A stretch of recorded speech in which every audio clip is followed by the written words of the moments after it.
This world is not what you have been told. The Great Pyramid of Giza is not simply just a giant stone structure built by primitive cultures. They've been lying to us.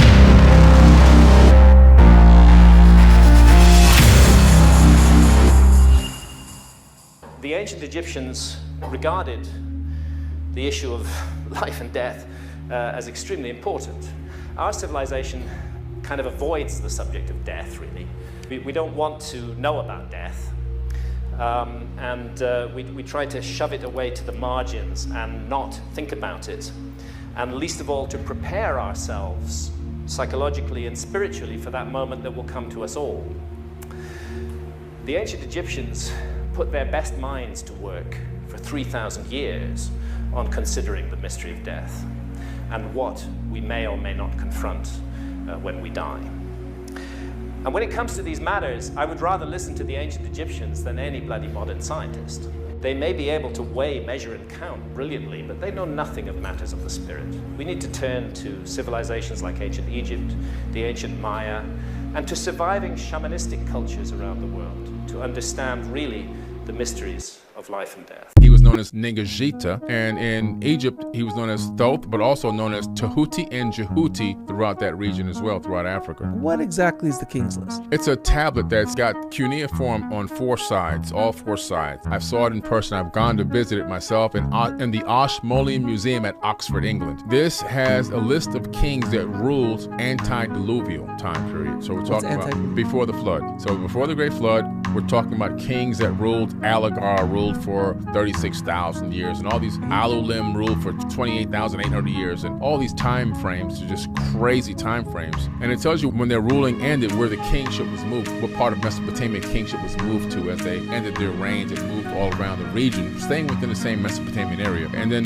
the Great Flood came, and when the Great Flood came, that's when the kings after the flood, the lifespans were, or the ruling years were going down, 1,000, 800, 600, 500, 400. I mean, it's going down the tubes. So, because that's when you hear the story of Moses, he lived at 800 years. Yeah. The Egyptian artifacts make absolutely zero sense, and archaeologists might just be afraid of being wrong. How is it the further back in time we go, the more advanced they get? Egypt is old, like really old. Egypt is so old that even ancient Egyptians studied ancient Egyptian history thousands of years older than them. When the Romans discovered the pyramids, they were older to the Romans than the Romans are to us today. Woolly mammoths still roamed the earth when they were first built. And of course, everyone knows that Cleopatra lived closer to the invention of the iPhone, or hell, closer to you watching this video right now than she did to the construction of the pyramids. What's strange is that as time went on, their artifacts somehow got less and less advanced. The Egyptian Empire reigned for about 3,000 years, divided into approximately 31 dynasties classified into the Old, Middle, and New Kingdoms. When we go back to the first 5 or so dynasties, the Old Kingdom, we see impressive feats of design engineering unlike any other. And impressive is an understatement. These are straight up machine perfect down to the micrometer. Like this round vase, perfectly balancing itself dead center on a point no larger than the tip of an egg. Except this isn't your pottery class vase made of clay.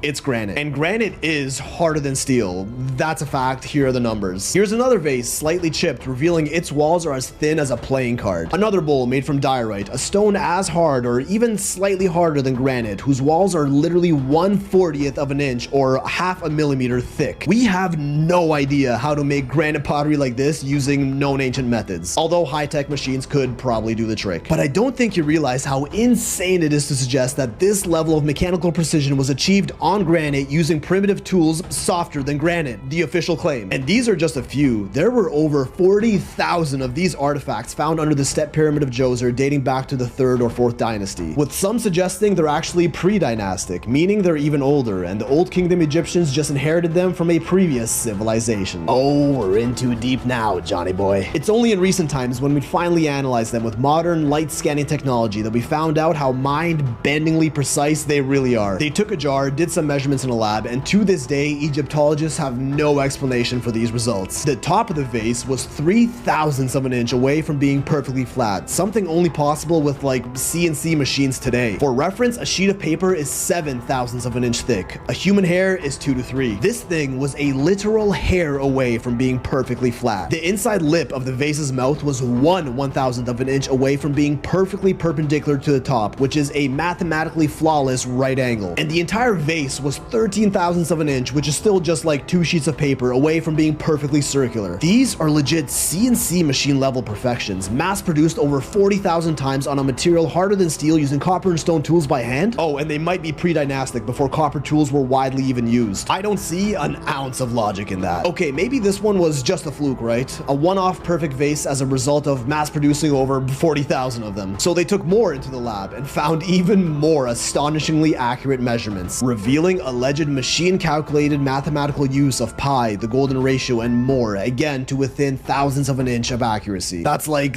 that much. Everything from the flatness of the base, the roundness, and even the uniformity of the thickness of the walls was nothing less of CNC machine perfection. Justifying this by saying they were just really skilled or they had a lot of time does not explain this level of precision with the known tools and methods at their disposal. There are even some vases that are reportedly made from corundum, which is magnitudes harder than granite and sits right behind diamond on the hardness scale. Although this one is for some reason debated, a lot of people claim it isn't made from corundum, but still others insist it is. A single one of these pots would have likely taken weeks, if not months, given modern explanations. Shouldn't there be evidence of their highly precise techniques all over ancient Egypt? Oh, there was this. A hieroglyph outlining the sculpting of an alabaster vase, one of the softest materials ever, softer than marble, and totally possible with their tools. But it's been proven that the technique outlined here would not work with granite. Sure, cutting into huge slabs using rough and painstakingly slow techniques using those tools might be possible, as we've seen them desperately trying to prove, but the force of friction required to achieve that simply would not be possible on small, delicate artifacts like these, never mind how machine accurate they are. Some of these vases are as small as a thimble, not even practical, and even harder to make, almost like they were just showing off, like, look what we can do. One theory is that these vases were spun on some sort of grinding tool, for which they have no evidence nor recordings of, but that's completely blown out of the water with the lug handles on the sides here. It's pretty obvious that these wouldn't be possible from spin grinding. Absolutely no one can explain how these lug handles were made, which again, lab results showed that they too were perfectly symmetrical and level to each other to within thousandths of an inch. Later dynasties even tried recreating these jars, and although still impressive, are nowhere near the precision of the earlier ones. This level of advanced pottery is said to have reached its peak in the first 2 dynasties, and then poof, they just forgot how to do it, which leads people to believe these artifacts might be much older than anyone thinks. What if they inherited them from even earlier previous civilizations? And it doesn't end with these. There's also the schist disc, crafted from a single piece of stone. Tell me, what kind of stone can be shaped like this by hand? No one really knows what this is, said to be a bowl or a flower holder of some sort, even though it looks sorta mechanical. Recovered from a 1st dynasty tomb, and again thought to be even older than that. Then we get to the statues, and these somehow make even less sense. The face of Ramesses at Luxor. Several of these statues were made in honor of the pharaoh Ramesses. Engineer Christopher Dunn noticed that there was something off about these faces. They were perfect, but almost too perfect, and not in a human way. He took a photo of the statue head, made it 50% transparent, flipped it, and overlaid the left side on the right side. Doing this, he discovered the face was perfectly symmetrical. Centerline measurements confirmed this too. It's like half the head was carved, then copy-pasted to the other half. We see consistent eye-to-mouth profile ratios across all of these statue heads, something that we'd likely do with like 3D modeling programs today, computer accurate precision. Same thing with the crowns on their heads, and this wasn't done just once but repeated among many statues. This isn't something that anyone could just eyeball, but experts insist they were all done by hand. Professional sculptor Mike Leckie even wrote in a letter saying that his modern diamond tools would have been well worn out before barely even starting to sculpt something like this out of granite, and states that it would have been borderline impossible to repeatedly achieve this level of accuracy time and time again using only the tools we have evidence of. What machining technologies did ancient Egyptians or even earlier civilizations before them possess that archaeologists just simply refuse to even consider? Honestly, when I first went to Egypt with John Anthony West, I thought before I got off the plane that this would be simple open and shut case. I would prove him wrong in the sense of his assertions that maybe the Sphinx was older. I had no doubt at the time that my colleagues in Egyptology must know what they're talking about, and all of that changed literally within 30, without exaggerating, 30 to 120 seconds of first seeing the Sphinx. Yeah, it really did. What was your first impression? Because my first impression of the Sphinx was, now that I saw it on the ground in person, there was something wrong with the Egyptological dating. Because when you look at the Sphinx, as a geologist with a geological eye, this was not weathered by wind and sand. This was not desert erosion and weathering that I saw on the Sphinx. And it's that core body and the walls of the enclosure that show these ancient weathering, precipitation, erosional features that are incompatible with the last 5,000 years of climatic history on the eastern edge of the Sahara. We cannot sensibly accept that the Sphinx is just 4,500 years old. The ancient Egyptians were there, but I believe they found the Sphinx already created and already heavily eroded, and that they then recarved its head into the head of a pharaoh. And that head is way too small in relation to the body. That makes sense if it was a heavily eroded lion head, which was then later cut down into the head of a pharaoh. The geology speaks to the original Sphinx being more than 12,000 years old. You see it there.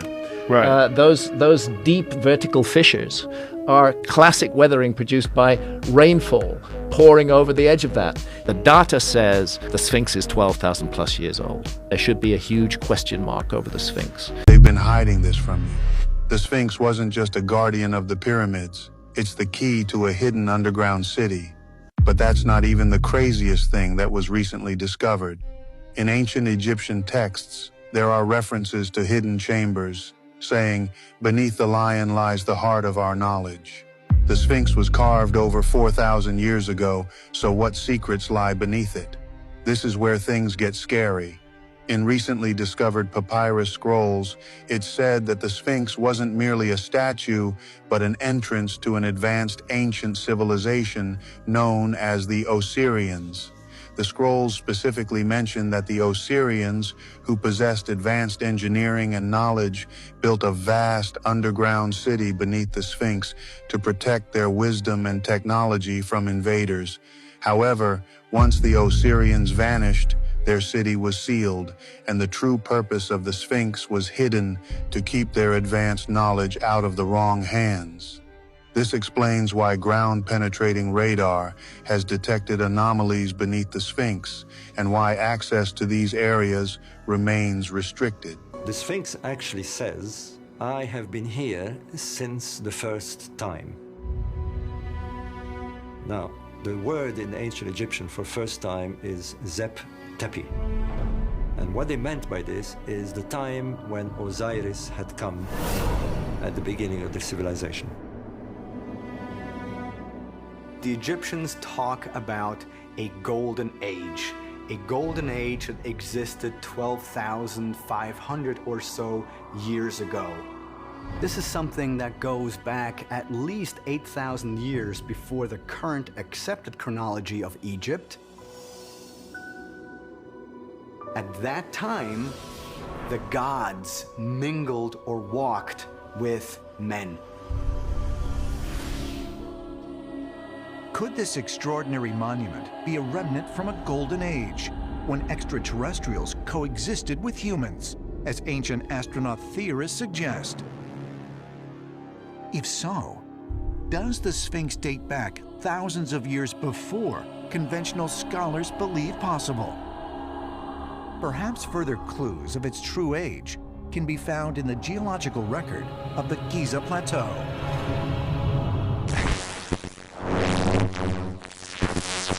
There's a location in the Western Sahara Desert of Mauritania called the Richat Structure. It's also commonly referred to as the Eye of the Sahara. What's so spectacular about this is that it just so happens to match more than a dozen striking similarities to what Plato had described as the lost ancient capital city of Atlantis, which was said to be made up of concentric circles, 3 of water, 2 of land, which matches the Richat structure. It also is said to have an opening to the sea at the south, and if you look at it from satellite imagery, you can clearly see that water had ran through it. Furthermore, it was said to have mountains to the north, and you just so happen to have mountains called the Atlas mountain chain, which Atlas was said to be the very first king of Atlantis. Atlantis was a powerful and advanced island nation. It was larger than Asia and ruled by the descendants of gods. Atlantis was prosperous and technologically advanced, but the people became corrupt, prompting the gods to sink the island into the ocean in a single day and night of catastrophic earthquakes and floods. LeMuria was a huge continent in the Pacific Ocean. LeMuria was home to a spiritually advanced civilization that was sometimes ally and sometimes enemy of Atlantis. And then there was Mu, Mu is a continent either in the Pacific Ocean or Indian Ocean. It was once inhabited by an advanced civilization. The survivors of Mu brought their wisdom and began the civilizations of ancient Egypt and the Maya. Atlantis, Lemuria, and Mu are all similar stories in that they were highly advanced civilizations. All existed around 9600 BC, all destroyed by a great flood. But in all three stories, there are a few survivors.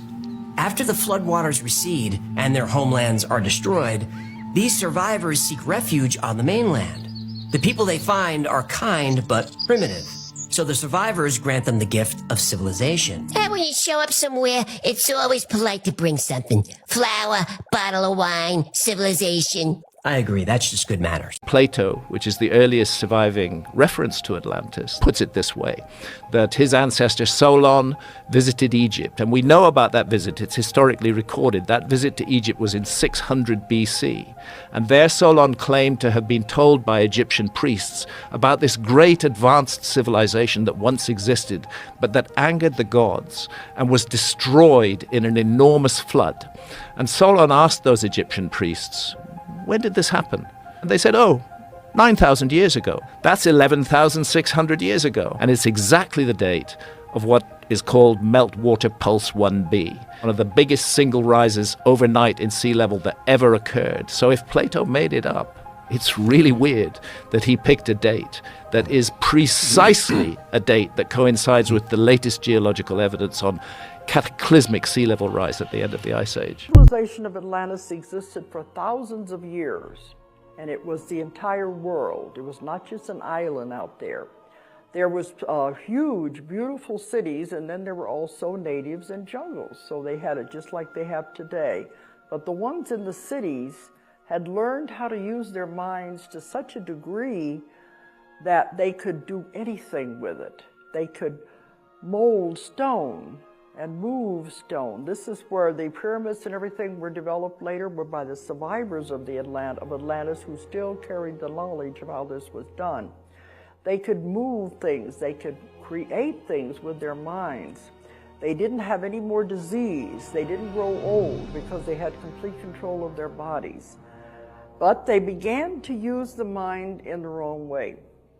They did a lot with crystals. They had a lot of colors they used. We might have found it. I've been wanting to do this one for so long, and we're finally doing it. The lost city of Atlantis. Maybe it's not just a myth, it's time. Everyone knows the story. Advanced civilization existed long ago that got lost under the sea. And there is a location in the Western Sahara Desert of Mauritania known as the Eye of the Sahara, or the Richat Structure. Yeah, this one's been beaten to death by all the Atlantis hunters, but it does have striking similarities to Plato's definition of the lost city over 2,000 years ago. Concentric circles, 3 of water, 2 of land, opening to the sea in the south and mountains to the north. White, black, and red stones and an abundance of gold, all of which are prominent features of the Mauritania region. Not to mention, it was even recorded on this ancient map by Roman geographer Pomponius Mela around 43 AD as Atlante, in the same geographical region as the Richat Structure. You ever get tired of me saying it must be a coincidence? And the debunkers are likely cringing right now, which is sort of my specialty, as the Richat Structure is one of their favorite sites to shit on, even though it is one of the least studied places on Earth, as it is in a very remote area. You know, red zone, super dangerous, overrun by rogue military forces type shit. But follow-up LiDAR scans of the area did have some interesting finds. Thousands of what appear to be ancient man-made structures found beneath the sands of the Eye of the Sahara. Definitely not something we could call natural. Not necessarily proving Atlantis, but showing that an unrecorded civilization existed in this extremely remote desert sometime in the past. But further in-depth excavation of the region is conveniently too risky to pursue, and any career archaeologist found supporting Atlantis will get mocked and discredited in their communities, so they just try to avoid it. But where did this idea of a lost advanced civilization that sank beneath the ocean even come from? The earliest formal account is by famed Greek philosopher Plato around 360 BC in one of his many dialogues about a perfect utopian society called Atlantis, which was governed by Atlas. You know, that guy who holds the world on his shoulders. Atlantis roughly translates to Island of Atlas. In Plato's writing Critias, an ancestor of his named Solon visited Egypt way back in 600 BC, where he's told by Egyptian priests of this great advanced civilization that was destroyed by a flood 9,000 years ago, whose story has been passed down for generations and is recorded all over the temples in Egypt. Egypt. Now, 9,000 years ago from that time would be around 9600 BC, conveniently aligned with the Younger Dryas impact, a hypothesized event that resulted in global cataclysms that flooded the world that is scientifically backed by geological core samples. And Atlantis was around for much longer than that. 9600 BC is just when it got wiped out. It's here where Plato described how it looked with great detail, which many claim is just a myth, a work of fiction that he wrote. And Plato did write many dialogues of presumably fictitious events, such as the allegory of the caves or conversations among friends in the Republic. But he would make it quite obvious in his texts when these fictitious dialogues were just stories that discussed hypothetical, philosophical, or moralistic ideas. In his dialogue Critias, he describes Atlantis in great length, providing super accurate details and dates that had little connection to his overall message of the story. And the strangest part of Critias is that it just ends in the middle of a sentence. Yeah, he didn't even finish this story, as it just comes to an abrupt end as soon as Zeus is about to give an epic speech. Was there someone who told him to stop writing? Did he actually finish it and it was later erased from history? Or was it just fiction that he got bored of and he moved on to other writings? We can honestly never know for sure, but this isn't the last time Atlantis is mentioned in history. But these stories, right? They're just made up myths. Where is the evidence? We'll get to that, because the Temple of Edfu in Egypt has carved into its walls a story about a lost civilization that got flooded and destroyed by a great cataclysm, sounding like a broken record at this point. And Egypt has a recorded lineage of kings that goes back over 30,000 years, but is commonly regarded as just a myth. According to these Egyptian myths, in these earliest of times was a god named Thoth, who was born around 36,000 years ago in an idyllic civilization, where he accumulated great knowledge about the world, the universe, astronomy, writing, government, and even how to achieve immortality, and recorded them on giant slabs of green stones known as the Emerald Tablets. Everything was all fine and dandy until that pesky flood rolls along and destroys everything around 11,000 years ago, 9600 BC. Thoth survives the deluge and is instructed, among a few others, to pass the divine knowledge of the Emerald Tablets on to the next generation. One of the places he visits was a region called Kem, which we know today as Egypt, where he reintroduces civilization to a land of savages. He taught the early pre-Egyptians how to write with hieroglyphics, along with astronomy, agriculture, governing, and all the basics of civilization, and allegedly introduced them to the pyramids, which were leftover relics from Thoth's original civilization that got destroyed by the global floods. A similar version of this story is also retold in the Phaedrus, another written work by Plato. Some claim that Thoth was actually Atlantean, and that these megastructures around the world, like the pyramids, Easter Island heads, Kailash Temple, Gunung Padang, Saskatchewan, and so on, are all relics of the Atlantean Empire. Because according to this, Atlantis wasn't just a city or an island, it was a global civilization that existed over 30,000 years ago, and we might just have the evidence for it. Okay, I'm so sorry, but I'm gonna have to make a part 2. I hate doing this, but there was just too much to fit into one video, and I know you wouldn't have watched this if it was like 15 minutes anyway. There was once two continents that no longer exist on the planet. When you talk to the ancient indigenous cultures of Peru and Bolivia, when you look at the evidence of locations like Tiwanaku and Pumapunku, the information for those two places has been largely lost. It's only contained in a couple minor places. They speak of their progenitors, their ancestors, coming from an ancient land called Mu, M-U. That was existing at the same time as Atlantis. Mu was the Pacific civilization, the ancient civilization that reached great states, that was from the Hawaiian Islands down through Fiji and over to Easter Island. That was the area of the land of Mu. Now, when that was being destroyed, the fragment of it that remained was called LeMuria. That's what all those ancient stories that come from Hawaii all the way down through Tonga and all the way over to South America, there was an advanced civilization that lived there. At the same time, in the Atlantic, Atlantis. And so, we find ourselves at the edge of a mystery that refuses to die. The legend of Lemuria, its sunken cities, its lost people, its enduring presence in the corners of our world where time seems to stand still.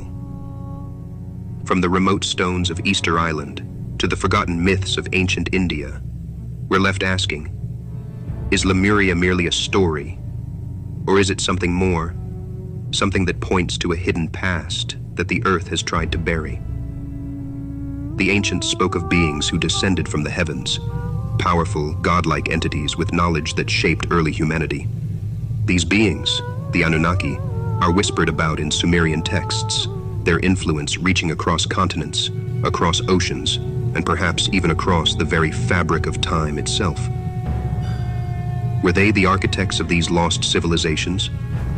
The builders of the impossible, leaving behind fragments of their presence, scattered islands, strange monuments, and technologies we have yet to understand. We have to ask, are LeMuria, Atlantis, Mu, all just different names for the same forgotten empire? An empire that thrived when the Anunnaki walked among us, their hands shaping stone, their knowledge bending the laws of nature itself.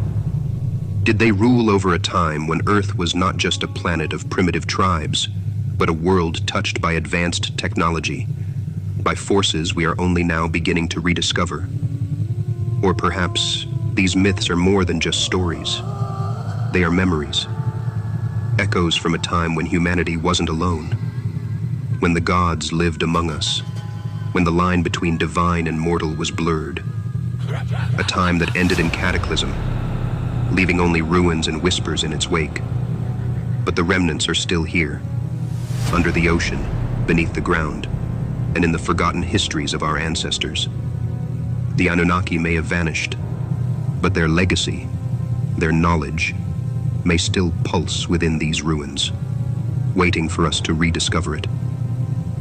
In the end, these stories aren't just about what we've lost. They're about what might still remain.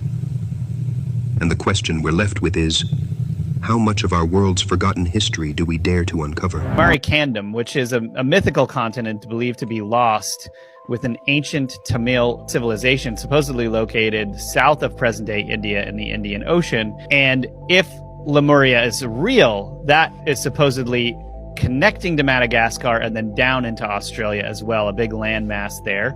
And this would then give rise to the belief that the reason why lemurs are only in these places that this continent touches is because there used to be a connection here. Even the Aboriginal elders that I've talked to still have handed down verbal history of Lemuria, and it being an island that now has since sunk off the coast of Australia. They were seeded on this planet in Lemuria by Pleiadians. The Pleiadians brought them through this planet and seeded them in Lemuria and helped build a golden age there in Lemuria, a spiritual golden age, not tech, consciously spiritual, where people had the capability of telekinesis, psychic abilities, speaking to each other without opening their mouths and so forth and everything, navigation through, the geomagnetic fields, using the magnetite crystals in their brain and everything else. And at some point, there's a corruption that happened and that island did sink, but the Aboriginals sustained on Australia, which are still there till this very day. And there's still even remnants of these Pleiadian hieroglyphs, which I've seen with my own eyes in Australia when I went there a few years ago, out in the outback. When I went for a walkabout in the outback with some Aboriginals, we went out and we saw these glyphs. And to date, nobody in the world has been able to decipher these hieroglyphs.